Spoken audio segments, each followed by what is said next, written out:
Ya, saat ini memang proses pencarian dari pesawat Lion Air JT601 masih terus dilakukan. Kalau tadi pagi dari KRI Sikuda ada dua kantong, satu kantong jenazah sudah Jadi, bagaimana kita berangkat? Saya sore aku mau berangkat ini Ustadz. Soalnya tadi nonton berita ada kecelakaan pesawat lagi di Jakarta. Innalillahi wa inna ilaihi raji'un. Ini beritanya Ustadz. Innalillahi wa inna ilaihi raji'un. Astagfirullah, astagfirullah, astagfirullah. La haula wala quwata illa billahil aliyyil azim. Jadi, sebagai seorang muslim yang beriman kepada Allah Subhanahu wa taala, semua peristiwa yang ada di muka bumi ini tidak lepas dari ketetapan dari Allah Subhanahu wa taala dan takdirnya. Ma asabana illa qad katabahu Allahu lana. Tidak akan menimpa sesuatu pun kepada kita dalam hidup ini kecuali yang Allah Subhanahu wa taala tetapkan dan takdirkan untuk kita semua. Termasuk peristiwa ini.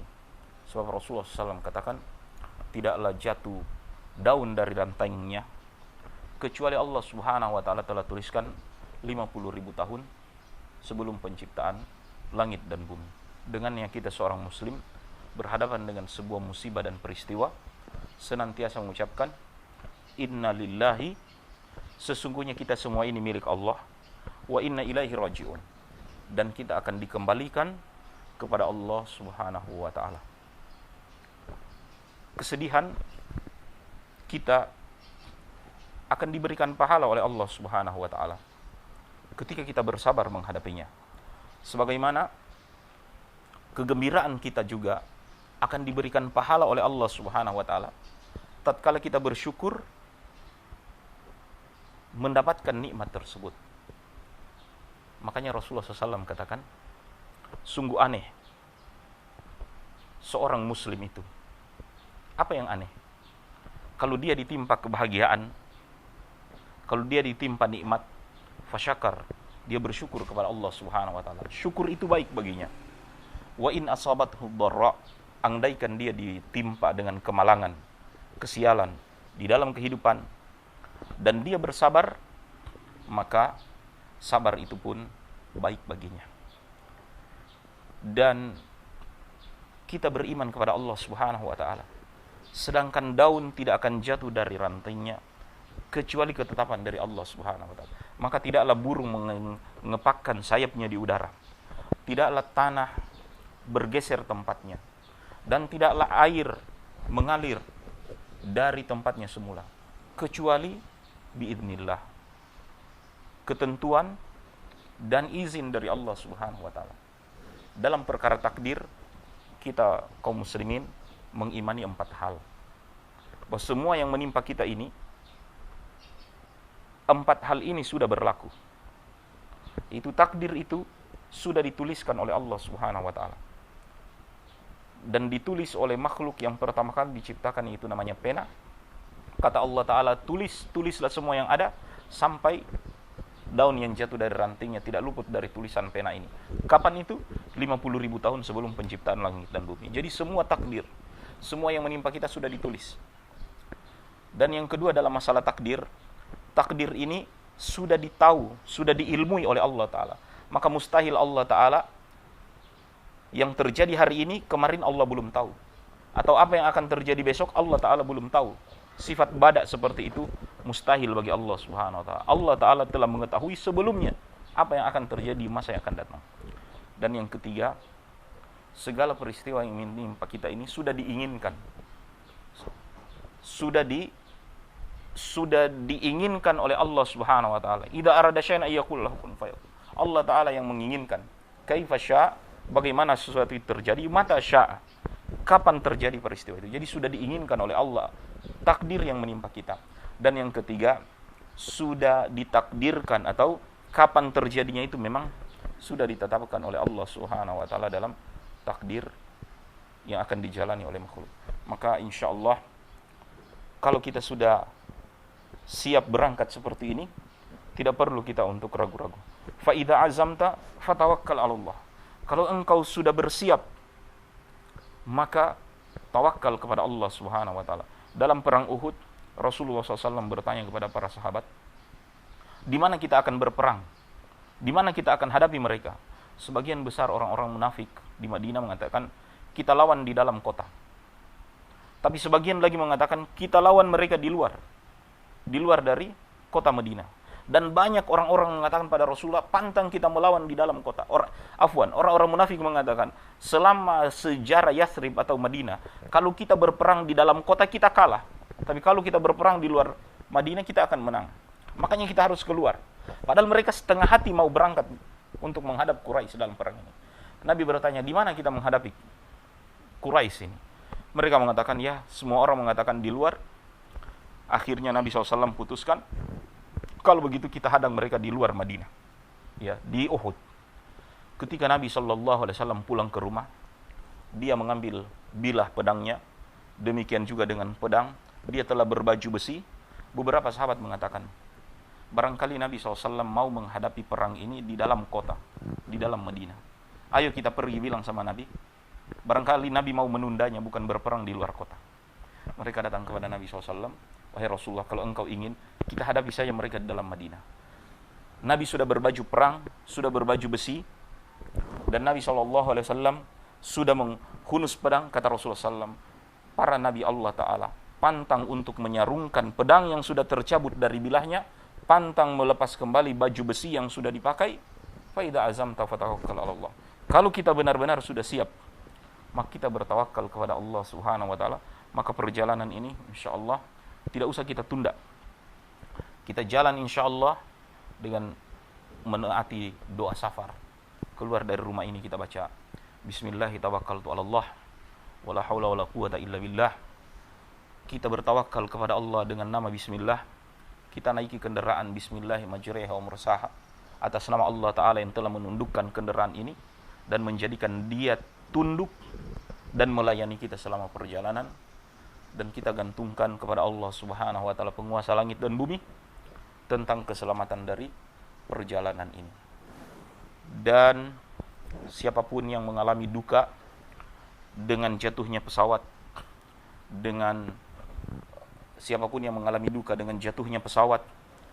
dengan musibah dalam kehidupan ini, memang dunia ini adalah tempat yang tidak aman. Dia memang aman, tapi sifatnya dunia atau dani, sifatnya sementara. Senyaman-nyamannya kita hidup di dunia terancam. Kemana kita akan lari? Kecuali lari, fafirru ilallah.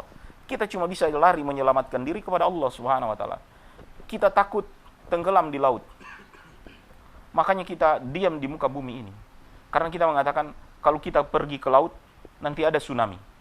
Kita diam di daratan ada gempa bumi, ada likuifaksi. Kalau begitu aman kita terbang di udara. Ternyata di udara ada pesawat terbang yang jatuh. Kemana kita? Tidak ada keamanan. Keamanan dan kenyamanan di dunia ini sementara. Mau aman selama-lamanya, mau nyaman selama-lamanya, kembali kepada Allah Subhanahu wa Ta'ala. Fafirru ilallah, taubat kepada Allah, karena Allah Ta'ala ketika kita lari kepadanya, Allah akan siapkan sebuah tempat yang nyaman, yang selama-lamanya. Udkhulu darassalam, kata Allah Ta'ala, masuklah kalian ke Darussalam, ke tempat yang aman selama-lamanya. Itu surga Allah Subhanahu wa Ta'ala. Wasari'u ila magfiratin min rabbikum wa jannatin arduhas samawat. Pergilah kalian kejar itu surga seluas langit dan bumi. Uiddat lil muttaqin, disediakan bagi orang-orang yang bertakwa. Ini adalah perhiasan, ini adalah nikmat dari Allah Subhanahu wa Ta'ala berupa surga. Namanya dunia adalah tempat yang, ya, kalau kita sehat hari ini, kita takut akan ditimpa sakit besok. Kita hidup, kita juga dikhawatirkan untuk mati. Makanya musibah yang menimpa dalam dunia ini merupakan teguran dari Allah Subhanahu wa Ta'ala, bala, ujian, sekaligus juga menghadapi bencana. Sekaligus juga musibah tersebut adalah azab ataupun siksaan. Namun tentu antum bertanya, Ustaz, apa beda musibah itu azab atau dia ujian? Apakah bencana itu azab ataupun ujian? Dalam hal ini para ulama mengatakan, namanya bencana dia sekaligus bisa saja sebagai azab, dia juga sebagai ujian. Namun ketika dia dikatakan musibah itu sebagai azab, manakala orang yang ditimpa musibah itu dalam keadaan maksiat kepada Allah Subhanahu wa taala. Makanya dalam perjalanan kita harus takwa. Kita harus menjaga keimanan, ketakwaan kita kepada Allah Subhanahu wa taala. Kapan kita bermaksiat dan kita mati dalam berbuat maksiat, wa iyazubillah, itu namanya azab. Sebagaimana kaum Lut sedang berbuat zina, Allah balikkan penduduk mereka, balikkan negeri mereka, faja'ala 'aliha safilaha, ya, bagian atas menjadi bawah, bawah menjadi atas, sebab mereka sedang bermaksiat pada Allah, azab. Fir'aun yang sedang memusuhi dan memerangi Nabi Allah Ta'ala, ketika dia tenggelam di dalam azab. Nah, kapan musibah dan bencana itu menjadi cobaan? Ketika orang yang ditimpa musibah tersebut dalam keadaan taat atau tidak bermaksiat. Jadi, sama seperti guru sedang murka dan marah terhadap salah seorang muridnya mungkin yang tidak menaati aturan di dalam kelas. Semua kena marah, murid yang baik dan murid yang berperangai buruk. Semua mendapatkan kemarahan itu. Cuma yang sedang dihukum atau dimurkai adalah yang melakukan pelanggaran, tapi yang tidak melakukan pelanggaran pun kena. Tapi bagi dia adalah teguran, ya, peringatan, dan seterusnya. Nah, berkaca dari musibah ini, karena musibah kita di dunia ini tidak aman, di laut, di darat gempa, di laut tsunami, di udara kapal terbang, dan seterusnya. Musibah akan datang, tetapi pelajaran sesudah musibah itulah yang terbaik. Manakala kita ditimpa azab, kita kembali menjadi orang yang baik, itulah orang yang terbaik. Makanya kadang-kala azab lebih baik daripada musibah. Azab lebih baik daripada bala atau ujian. Ketika orang-orang berdosa yang tadinya berjudi, yang tadinya berbuat zina, yang tadinya mencuri, kalau mereka ditimpa azab, selamat mereka dari situ dan mereka bertaubat kepada Allah Subhanahu wa taala, mereka akan menjadi orang-orang yang terbaik. Sesudah musibah, sesudah bencana atau sesudah azab, mereka kembali bertaubat kepada Allah Subhanahu wa taala. Kata Allah Taala, "At-taibu minadz-dzambi kama la dzamba lahu." Orang yang tobat dari dosa seperti orang yang tidak punya dosa. Tapi orang yang awalnya dia taat, ditimpa musibah dia tidak bersabar. Bahkan dia kufur kepada Allah Ta'ala, berputus asa dari rahmatnya. Dia mengatakan, kenapa aku selama ini taat, baru aku ditimpa musibah dan seterusnya. Dia menggerutu kepada Allah Ta'ala, wala tayasu min rauhillahi, ya, wala tayasu min rauhillah, innama yayasu min rauhillahi humul kafirun. Cuma orang kafir yang putus asa. Jadi kufur mereka kepada Allah karena tidak tahan menerima ujian dan cobaan itu. Maka sesudah ujian itu datang, mereka kufur kepada Allah. Keadaan orang-orang yang diberi ujian dan cobaan lebih buruk daripada orang yang ditimpa azab. Kenapa? Karena orang yang ditimpa azab mereka bertobat. Orang yang ditimpa musibah ataupun ujian mereka kufur, wa iyazubillah. Jadi tidak perlu kita untuk ragu dan takut akan tertiba musibah dalam perjalanan kita, Ustaz, ya? Ya, insya Allah. Karena kita sudah siap sekarang.